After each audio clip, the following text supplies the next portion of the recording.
Everybody, welcome to What the Flicks Countdown to Christmas. William Bibbiani, Hello. Alonso Duralde, talking about 25 of my favorite holiday movies, many of which are featured in Have Yourself a Movie Little Christmas, my holiday film guide, now available from Amazon and elsewhere. Buy it. Please.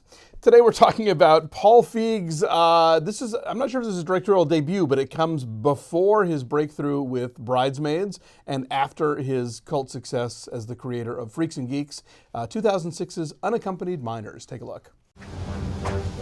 I got unaccompanied minors! Is this some kind of prison? Could be worse. Who's going to take care of them? You are, Van Bourke.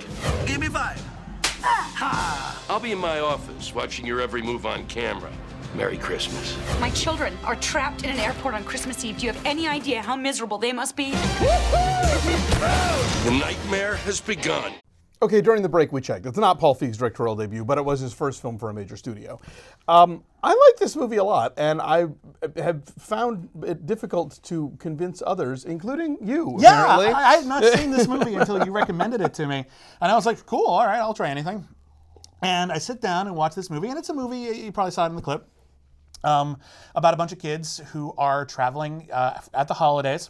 As unaccompanied minors. Which means they have to be obviously closely watched. They have to wear tags and everything like that, just to make sure that they, they don't get lost or they don't miss their plane. They get snowed into a Midwestern airport and hijinks ensue. And it's one of these movies that I'm surprised it didn't come out in 1995. It really seems to come out of this Nickelodeon kids rule kind of mentality where children are basically given carte blanche to destroy anything as long as it's funny. It is a post-Home Alone movie, for sure. Oh, but way post-Home Alone. My point is that I feel like if it had come out right after Home Alone, it would have made a lot of sense. I understand that. But I think, though, that the difference is that while these kids do have a lot of agency in this movie, they mainly use it to sort of escape from locked rooms rather than, give concussions to adults. They don't give concussions, but they do, wreck property, run up huge restaurant bills. There's this, Lewis Black plays the guy in the movie who's he's no fun. That's his crime. He doesn't like Christmas because reasons. And he has this big speech where he's got all these kids who had broken out of this. I mean, it's not a fun place to hang out. I'll give you this, but I had to put the unaccompanied minors somewhere. And he gives them this whole speech about everything that they have destroyed and how they're not the center of the universe and how they've made everyone's life really, really hard. And I'm watching the movie, I'm like, yeah. Oh, yeah, come on. You're right. He's right. The kid who did karaoke at the Sharper Image That store. one was an exaggeration. I'll give you like that. But everyone else, they ran up huge charges that they couldn't afford to pay. They broke stuff. Okay, the kids are not. They stole one of those conveyances and ran roughshod through the airport, endangering people's health. Wow. Okay. Well, I felt bad for them. Now, here's what I'll say about the movie. If you can get past that, and I sound like a steak. Now you're the old man. I am, and that's fine. And even as a kid, I was just like, they're jerks. Here's what I'll say about it. I like the cast. The cast is really, really good.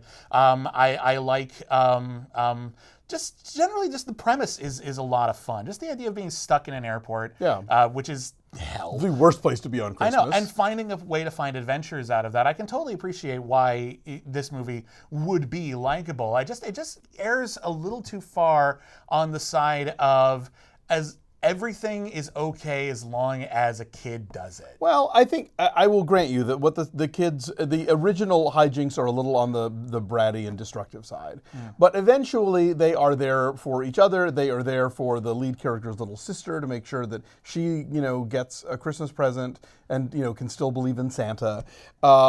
I like the fact that all of the kids in this movie, the characters are all children of divorce, and how that is why they're all stuck traveling from one place to another by themselves on Christmas, and it also sort of gives them a certain level of resourcefulness and resilience to kind of figure their way out through this situation. And that's fine, and I just wish it had a little bit more emphasis on their characters and that sort of drama, because every time it feels like the movie stops to have those moments rather than just interspersing them. A lot of it is just shenanigans with them getting zipped into suitcases and rolling down conveyor belts, and it's very wacky and very Looney Tunes. And then I have to wait to get to the sincerity again. Now, again, I'm not saying Unaccompanied Minors is a terrible movie. I'm just not entirely sure why you love it so much to put it on this list. What is it about this movie? I don't know. I find it really charming. And again, at the time, all I knew Paul Feig from was Freaks and Geeks. But I like that there is this deep bench of comedy cameos. People like Jessica Walters and some of the kids in the hall have like 2 scenes as security guards, and those scenes are really funny. They are, and they're in a hall. They are. Mindy Kaling, like a lot of really funny people are in this movie. Occasionally we cut away from the kids to find out what's going on with their parents. There is, I think, a delicious running gag where Teri Garr plays a woman with such aggressive Christmas decorations that they actually frighten passersby. So I thought all those scenes were funny. I thought the scenes with Rob Corddry as their dad trying to reach them in his biofueled diesel car was funny. Dave Gruber pops up at one point. It's a great cast. Yeah, a lot of the Feig people are there. I don't know. It's a movie that I find really charming. The core kids are really charismatic. One of them is the kid from Everybody Hates Chris, who went on to be in Dear White People. One of them is the kid from Bad Santa. I don't know. There's a really, really funny bit with a guard cat. Yes. There's a cat that he thinks is a guard cat, and it is... The highlight of the movie is that kid was really funny, and so was the cat, I guess. So yeah, I don't know. The stuff I like about it. It makes me laugh a lot. I like those characters, and I want them to survive, to sort of make it through and be there for each other if nobody else is for the holidays. It has a big sentimental ending that I think it totally earns and that totally lands for me. So yeah, it's a movie that I watch every year. Every single year. Maybe not every single year, but I've seen it more than a few times. Fair enough. It would not make my rotation. Okay. But if it was on TV, I might linger on it. I'll tell you that right now. I think it is. It has been on HBO Go / HBO Now for a while, and it might still be there. So give it a shot. Maybe I'm a weirdo, but I like this movie. Here's what I'll say. I think that there is there's a real lack of quality Christmas movies in that mid-age range. There's a lot of good stuff for little kids. Sure. There's a lot of good stuff for mature, responsible adults, like It's a Wonderful Life, who actually want to have all that human drama. That middle section, that junior high section, it's really hard because I find that a lot of filmmakers, when they make movies for that audience, they get a little condescending. And they get like, oh, you're gonna like this because it's hip and now and with it and Poochie the dog and meh.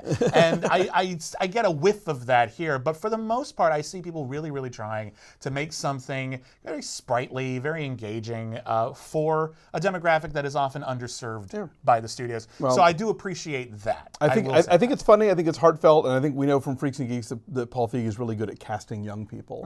And so I think there's some just really casting in general.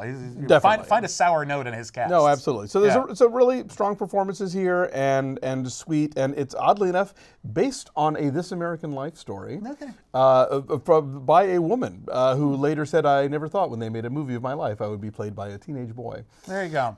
So go figure. Anyway, this one's kind of under the radar. It was not a big hit, and I don't know that it has that's the quite thing. amassed a cult since 2006. Look, that's the thing. I think we talked about this in a previous episode. There's a lot of movies that we watch every single year. They've become standards. Sure. And as a result, a lot of very good Christmas movies that maybe strike you from a different angle, they get kind of lost because we keep seeing the same 20 over and over and over again. Right. So anything we can see that is quality and that can come with the Alonso Duralde seal of approval is worth having, I think. Well, I mean, part of why I wrote the book was to sort of broaden people's repertoire every year, because mine certainly has. I mean, when I was a kid, I read about this, we had, I think, 5 Christmas albums in our house. Yeah. It was, Dean Martin, Bing Crosby, Andy Williams, the Boston Pops, and something else. I don't know. Something like that. Yeah. And but then as an adult, it was like, Ella Fitzgerald, Pearl Bailey, discovering all this other stuff. And again, I think I grew up with a very sort of limited menu of what my Christmas movies were.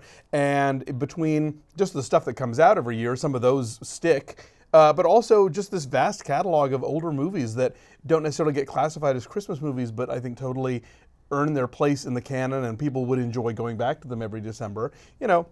I was trying to kind of point people in that direction, and this is a movie that I champion, even though I don't always succeed at selling it. But listen, you got me to watch it. You did that job, and I think it's just made for a very specific audience. Fair enough. And that's the thing. I think when we think about kids' movies, we tend to think about, as critics, well, most critics are adults, does it appeal to me? And if we think about does it appeal to kids, again, it's hard not to be a little divorced from that and have that little element of condescension. Oh, well, kids will like it. And there's a certain derision to that. Oh, well, kids will watch anything.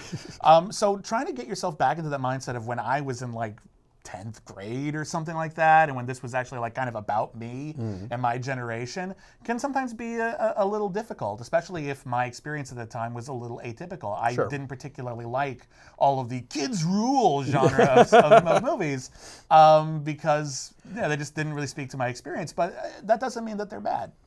You own House Arrest on DVD. I do not own House Arrest on DVD.